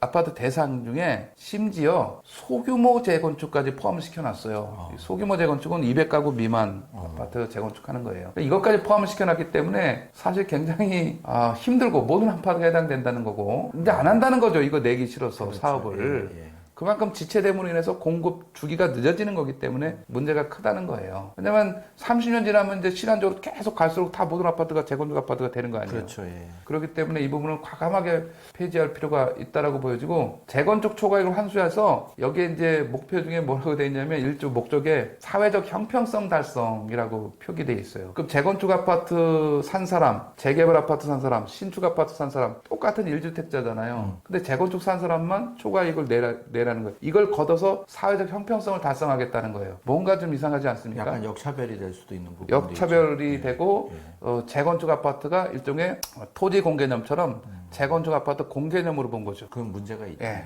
엄청난 재산권 침해죠. 1주택자인데 투기자도 아니잖아. 그렇죠. 네. 그런 면에서 현실에 맞게 해줘야 되는 예, 거고. 그래서 이 부분에 대한 거는 과감하게 폐지. 그 다음에 이제 앞서 언급했었던 여러 가지 제도들 중에서 지금 가장 또 시급하게 해야 될 개정이 국민주택 규모를 하향 조정해라. 전용 85제곱미터를 60제곱미터로 줄이게 되면 사는 사람도 좋고 혜택을 다 받고 그만큼 또 물량도 늘어난다. 그런 측면에서 이런 제도 개선도 필요하고 그 다음에 이제 주거용 오피스텔에 대한 것도 반드시 필요합니다. 이것도 전용 60제곱미터 이하는 주택수에서 제외하는 대승적인 정책이 필요하고 그건 조금만 신경 쓰면 정말 어려운 부분은 얼마든지 아닌데. 가능하죠. 네. 그러면 도심의 오피스텔 공급을 늘릴 수 있다는 거예요. 그렇죠. 그러면 숨통이 좀 트이는 건데. 그렇죠. 그러면 공급 물량도 늘어나고 네. 그거를 매입해서 월세 수독을 받고자 하는 노후 세대에게도 충분히 경기도 활성화가 되고 월세 수득이 될 수 있고 그리고 이제 거기에 들어가서 사는 1주택자는 주거난을 해결할 수가 있고 그렇죠. 여러 가지 측면에서 긍정적인 거기 때문에 주거용 오피스텔에 대한 전용 60제곱미터가 안 된다고 하게 되면 전용 40제곱미터 이하라도 주택수에서 제외하는 이런 전략적인 접근이 필요하다. 그리고 하나 더 얘기하면 주거용 오피스텔의 취득세는 면적의 크기, 금액의 다과에 불문하고 4.6%예요. 왜냐하면 이거는 주택이 아니라 업무시설로 보기 때문에 4.6%인데 이거를 주거용 오피스텔이라고 하게 되면 주택처럼 1.1에서 3.5%로 이것도 낮출 필요가 있어요. 1.1에서 3.5. 물론 이 얘기까지 하면 좀 더 길어지만 취득세 구간도 이것도 확대해야 될 필요가 있어요. 그렇죠. 예. 근데 그 얘기까지 하면 길어지니까 어찌됐건 주거용 오피스텔의 취득세도 주택에 준해서 1.1에서 3.5, 4.6이 획일적이 아닌 이런 것까지도 같이 주택세 제외하는 이런 것까지 개선하게 되면 이 부분에 대한 공급도 늘리고 결국은 고령자의 뭐 이런 소득이라든가 아니면 이제 1주택자의 주거난도 해결할 수 있는 이런 식의 제도 개선이 필요하고 그 다음에 이제 정부에서 또 하나 해줘야 될 것이 이 규제 지역에 대한 정비가 필요해요. 지금 규제 지역이 지금 4가지 뭐 5가지 이렇게 막 난립돼 있어요. 가령 우리가 이제 익숙하게 들어보는 데가 이제 조정 대상 지역이에요. 또 이제 들어본 데가 투기 과열지구. 네. 거의 사문화됐다시피 했지만 투기 지역이 있어요. 분양가 상한제 지역이 있어요. 이런 여러 가지 제도를 통합해 볼 필요가 있어요. 그래서 규제가 막 이렇게 흩어져 있는 것보다는 거의 중복된 게 또 많거든요. 그래서 하나로 딱 정해서 어떤 지역에 지정이 되면 이런 게 딱 적용이 돼. 이렇게 해서 일사불란하게 시장에다가 이거를 예고하게 되면 그만큼 또 규제의 효과도 더 나타날 수 있기 때문에 이런 것들 규제 제기에 대한 정비도 필요하고, 이거 뭐 얘기하다 보면 한도 끝도 없는데 이런 식의 재건축 초과의 환수의 폐지부터 하나 더 추가하게 되면 DSR 정상화, DSR 60%, 스트레스 DSR 폐지, 이런 제도 개선까지 전반적으로 정부가 할 일이 너무 많습니다. 그러니까. 두 가지를 꼽으려면 대출금리 인하와 공급 확대인데 무엇부터 3기 신도시 용적률 확대부터. 그렇죠. 이렇게. 쉬운 부분부터 좀 풀어놨으면 좋겠고, 새 정부 들어서 그 무주택자가 한두 가지 좀 내 집장만에 집중해야 된다 하는 부분이 있으면 어떤 게 있을까요? 현실적으로 도움이 될 수 있는? 무주택자는 다시 한번 말씀드리지만, 무주택자는 일단은 집을 살 때 시기를 지나치게 보는 경우가 있어요. 집값이 떨어져서 뭐 최저 이렇게 뭐 주식 매수하듯이, 이게 아니라 무주택자의 주택 매수 시기는 자기가 준비가 됐을 때입니다. 준비가 됐을 때 과감하게 집을 매수하고, 지나치게 시기를 보다가는 저 전세 빼기도 어렵고 여러 가지 또 기간이 맞물리면서 그 시기를 맞추는 게 생각보다 쉽지 않을 수가 있습니다. 그래서 본인이 준비가 됐다고 하게 되면 과감하게 주택은 매수하는 게 필요하고, 그 시기는 지금 이 시점에서 보게 되면 빠를수록 좋습니다. 왜냐하면 26년, 27년 갈수록 이 주택 공급 부족이 더 가시화되고, 이거는 수도권만의 얘기가 아니라 지방도 마찬가지입니다. 지방도 이미 주택 공급 부족 지역은 가격이 벌써부터 올라가고 있어요. 대표적으로 이제 전주, 진주, 목포, 그다음에 경북도 뭐 일부 중소도시 이렇게 해서 다 올라가고 있어요. 울산도 마찬가지고. 그래서 지방도 이제 그런 일이 나타난다는 거예요. 그만큼 무주택자가 때를 더 기다리면 기다릴수록 오히려 불리해질 우려가 크기 때문에 가급적 무주택자는 매수 시기를 좀 당길 필요가 있겠다. 말씀도 좀 드립니다. 마지막으로 이제 부동산은 불패다 그래서 집값이 수도권 특히 서울 떨어진 적을 본 적이 없는 것 같고, 혹시 지방에 정말 인구 부족 지역이나 그런 지역은 예외적으로는 뭐 있을지는 모르겠는데, 교수님도 여태까지 이 부동산업에 몸담고 계시면서 집값이 떨어진 적은 본 것 같지가 않죠? 집값은 부침을 거듭합니다. 그러니까 이제 이게 시세에서 변동은 있는데, 예. 어쨌든 소위 말하면 내가 5억에 샀는데 네. 이게 3억이나 2억 이렇게 극단적으로 떨어지는 건 없다는 거죠. 계속 그러니까 시간이 지나면 올라간다는 얘기죠. 집값이 그렇게 뭐 반토막이 난다는 거는 이제 특단의 쇼크 상황이 아니면 그렇게까지 떨어지지는 않고, 뭐 20, 30% 떨어지는 거는 흔한 일이고요. 네. 반대로 말이죠. 20, 30% 올라가는 것도 그렇게 아주 낯설지가 않습니다. 그러면 주식처럼 네. 이제 장기적으로 이거를 5년, 10년, 20년으로 봤을 때는 인플레이션이나 여러 가지 요인 때문에 인구 감소나 이런 부정적인 요소도 있지만 집값은 전체적으로 우상향한 게 맞죠. 큰 틀에서는 완만한 우상향이죠. 물론 그렇죠. 그 안에서는 네. 이렇게 롤러코스터를 타서 부침이 있는 것도 사실입니다. 그렇지만 뭐 주식이나 이런 것처럼 그렇게 급변하는 시장은 아니니까 그만큼 이 예측 전망이 상대적으로 쉽습니다. 물론 이제 여러 가지 변수를 조합해서 맞춰야 되긴 하겠지만, 기본적인 수요 공급을 가지고 분석을 하고 거기에 변수를 조합시키면 시장 전망은 생각보다 쉬운데, 길게 보면 어찌됐건 부동산이라는 것은, 이 자산이라는 것은 인플레이션의 방어, 해지 기능을 가지고 있다고 보고, 그 다음에 우리가 알고 있는 이 부동산, 특히 주택은 가장 중요한 게 사용 가치가 있다는 거죠.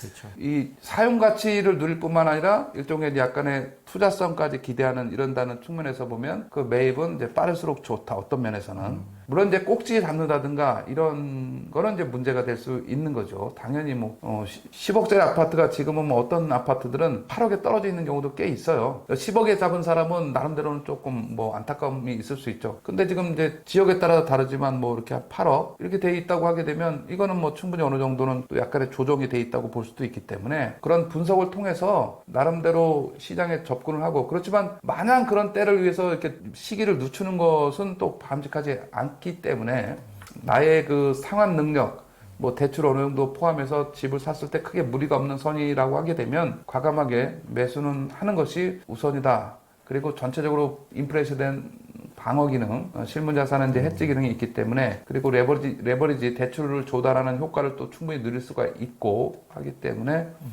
집은 사는 게 우선이다. 그러니까 사용 가치도 있고 여타 다른 자산에 비해서 주식이나 변동성이 심한 자산에 비해서 상대적으로 네. 그 변동성에 비하면 덜 떨어지고 덜 변동성이고 극단적으로 주식은 빵이 되거나 뭐 반토막이 나는 경우는 다반사일 수 있는데 또 상장 폐지가 되거나 그런데 집은 어쨌든 실물 부동산이기 때문에 사용 가치가 있는 거고 인플레이션 방어 기능도 있는 거고 네. 또 목돈을 어떻게 보면 집약하는 효과가 있기 때문에 물론 이제 각자의 사정에 따라서 판단은 다를 수 있으나 어쨌든 재테크 초년병이라면 20, 30대라면 너무 타이밍을 재는 것보다는 정책 자금 잘 활용하고 공부를 잘해서 그런 쪽으로 오늘 얘기 나눴던 대로 좀 매수를 잡아보는 것도 물론 이제 개인적인 의견에 참고만 하시고 바람직할 수 있다 이런 말씀이신 거죠. 네, 그렇습니다. 그럼 마지막으로 과거에는 이제 어르신들 부동산에 재테크를 좀 포커스를 맞췄다면 물론 이제 교수님 부동산 전문가긴 하지만 네, 예. 앞으로는 이제 뭐 예를 들면 주식이나 뭐 네. 암호화폐나 네. 예를 들어서 주식이면 또 국내 주식도 있고 해외 주식도 있고 네. 암호화폐라면 뭐 비트코인도 있지만 다른 뭐 알트코인도 네, 있고 네, 네. 이런 쪽에 뭐 교수님이 나름대로서 부동산 전문가로서 조금 곁들일 필요는 있다고 보시는지 마지막으로 한번 여쭤보고 싶습니다. 내 자녀라면 자녀라면 당연히 부동산에 매몰되기보다는 다양한 투자 자산을 좀 확대하는 것은 포트폴리오 차원에서도 필요하다고 봅니다. 지금은 이제 부동산은 물론 1주택자는 약간의 예외가 될 수 있겠습니다만 이 세금 문제를 고려하지 않을 수 없어서 특히 이제 뭐 한 채는 거의 뭐 해당 사항이 없겠습니다만 혹시라도 다주택자나 이런 경우가 된다면 이 세금 부담 물론 이제 지금 당장은 뭐 종합부동산세나 양도세 중과에 그런 거는 이제 유예가 돼 있기 때문에 크지 않다고 할 수 있겠습니다만 그런 세금 부담에서 예외가 될 수 없다 보니까 지금 이제 말씀하셨던 주식이 됐던 뭐 국내는 뭐 해외가 됐던 아니면 뭐 이런 뭐 코인 투자가 됐던 다방면에 좀 관심을 두어둬야 될 필요는 있다고 좀 보여집니다. 어차피 세금을 좀 덜 내는 그런 전략에서 국내 주식 같은 경우는 투자 차익에 대해서 세금을 내는 게 없지 않습니까? 그렇게 본다 그러면 우량주 위주로의 관심은 뭐 여전히 유효하다고 보여지고 물론 이제 뭐 무지막지하게 뭐 중소형주나 이런 뭐 코스다 이런 것들은 그렇게 권장하지는 않습니다. 당연히 장기적으로 우량주 같은 경우는 충분히 담아둘 것들이 제가 관심은 크지 않습니다만 저도 옆에서 이렇게 듣다 보면 뭐 괜찮겠다 이런 것들은 충분히 있어서 관심을 가질 필요는 있다고 보여지고요. 해외 주식은 뭐 제가 그렇게까지 크게 언급하지는 않겠습니다만 뭐 가장 뭐 최근에 급등했던 뭐 엔비디아가 됐던 일정 부분 뭐 관심을 갖는 거는 필요하지 않겠나 생각은 들긴 합니다. 네. 물론 이제 거기는 또 세금이 있죠. 예. 그런 것도 고려를 하셔야 되고 감안은 하시되 관심은 유지하는 것도 필요하다고 보여지고 이제 코인 시장에서는 뭐 저는 자주 듣는 거는 이제 비트코인밖에 없는데 비트코인도 결국 이제 미래의 대체 자산이 될 수 있다는 그 뭐 가치는 충분히 인정할 수 있기 때문에 비트코인에 대한 관심도 유지하는 것도 적절한 또 대응책을 잘 세우면 관심을 둬도 되지 않겠나 생각됩니다. 네. 이제 그 어떤 이제 최근에 신문 기사를 보니까 이제 코리안 특급 박찬호 선수가 네. 뭐 상가 그 빌딩 투자를 잘했다는 거죠. 70억인가 제가 기억하기로는 건데 한 10배 정도 오른 뭐 그런 기사를 봤는데 교수님께서 과거에 우리 한국의 슈퍼리치 수천억 자산가까지 상가 내지 빌딩 이런 것도 많이 그 상담을 해주셨는데 앞으로도 그런 사례가 나올 수 있을까요? 소위 말하면 연예인이 샀는데 5배, 10배가 되는 세상이 앞으로도 계속 유지가 될까요? 네, 제가 부동산 전문 상담, 투자 자문을 이제 20년 이상을 해보다 보니 당연히 이제 2004, 5년 이때는 사실 모든 걸 사도 지금 가만히 있어도 다 올랐죠. 그래서 그렇죠. 제가 이야기하기 뭐 하지만 20년 전에 가로수길이 100평짜리가 평당 땅값 기준으로 5천만 원 했어요. 가령. 그럼 100평이면 50억이잖아요. 그게 그렇죠. 잘 나갈 때 평당 4억 원까지 올라갔었어요. 지금은 이제 한 3억대로 떨어졌지만. 자, 그래서 이 상가 건물 같은 경우 저는 연예인들이 언론 방송에 막 누가 뭐 얼마 벌었다 이런 기사는 안 나왔으면 좋겠어요. 너무 연예인 위주로 상가 건물 뭘 투자해서 몇백억이 남았다 이렇게 자꾸 그 보도를 하게 되면 굉장히 그 상대적인 박탈감, 그렇죠. 위화감 네, 조성이 되고 네. 아니 연예인 부동산 투자는 왜 이렇게 중계 방송을 하느냐 이런 네. 참 안타까운 상황이 됩니다. 네. 그러면 이제 그걸 하지 못한 일반 대중에게는 야 연예인이니까 저렇게 부자가 된다 이런 것보다는 상대적으로 나는 하지 못한 데 따른 그렇죠. 상대적 박탈감, 위화감. 결코 그 사회적으로 바람직하지 않은 보도기 때문에 연예인의 부동산 중개는 하지 않는 것이 저는 적절하다라고 판단은 듭니다. 부동산은 이 겉으로 드러내는 양의 투자가 아니라 이 책상 밑에서 해야 되는 우매 투자예요. 그래서 남들 모르게 해야 되는 거고요. 자, 지금 상가 건물 시장은 이제 그동안 너무 많이 올랐습니다. 물론 3, 4년 전에도 강남 상가 건물 시장에 집중적으로 투자에 대한 그런 안내를 했습니다. 사실은. 자, 가로수길이 떴는데 상대적으로 압구정 로데오는 절반도 안 되는 거예요. 그래서 제가 객관적으로 분석할 때는 한 4년 전쯤에는 자, 압구정 로데오가 재건축 아파트, 압구정에 있는 이제 미성 뭐 신현대, 구현대부터 한양까지 여기가 이제 1,300가구가 넘습니다. 자, 10,000가구가 14,5천 가구로 변신하게 되면 결국 여기에 2-3명 살아도 여기에 4만 명의 오렌지족이 귀환한다. 이들의 신흥 부자 그룹은 소비를 그들의 아버지 세대에는 부모 세대는 소비를 거의 안 했죠. 그렇죠. 네, 그분들은 안 했습니다. 그렇지만 그들은 이제 소비로 바로 그 직결되는 세대이기 때문에 이들의 바로 앞마당이 압구정 로데오 압구정역 일대다. 여기에 땅값이 평당 1억 원이 안 됐습니다. 오래된 얘기가 아닙니다. 지금은 이제 2억 3억 합니다. 4, 5년도 안 된 얘기입니다. 그래서 이런 시장 흐름에 대한 분석을 정확하게 해서 앞으로의 예측을 하게 되면 상가 건물 시장은 아직 유효하다. 왜냐하면 희소 가치가 있어요. 땅은 커지지 않기 때문에. 그렇죠. 그 특정 지역에 대한. 그렇습니다. 그래서 삼성역, 압구정 로데오 청담, 신사역, 강남역 이 4개 섹터. 이 사각형을 그리게 되면 이 안의 가치는 유지되는 데는 앞으로도 문제는 없습니다. 어떻게 보면. 그렇지만 단기간 내에 너무 급등을 했기 때문에 이제는 추가적인 상승은 한계가 좀 있습니다. 그리고 아무리 이쪽 지역에 투자를 할 때 나는 임대료 수준은 무시하고 시세 차익에 대한 기대만 할 거야. 이렇게 생각을 하는 이제 경우로 투자를 해왔는데 여태까지. 임대료 수준은 뭐 1%, 2% 이 정도 내밖에 안 됩니다. 그렇기 때문에 앞으로는 지금 상권이 생각보다 이 세입자의 상황이 녹록지 않기 때문에 월세를 받아서 대출이자 내기도 사실은 바쁜 경우가 많아요. 그래서 앞으로 이제 대출금리 인하도 돼야 되긴 하겠습니다만 쉽게 상가 건물 투자를 통해서 이제 시세 차익을 그렇게 높게 받기는 현실적으로 당분간은 최소한 당분간은 좀 한계가 있을 수가 있겠습니다. 왜냐하면 이제 임대 소득이 받쳐주지 못하기 때문에 이 투자 차익이 높게 튀기는 한계가 있어요.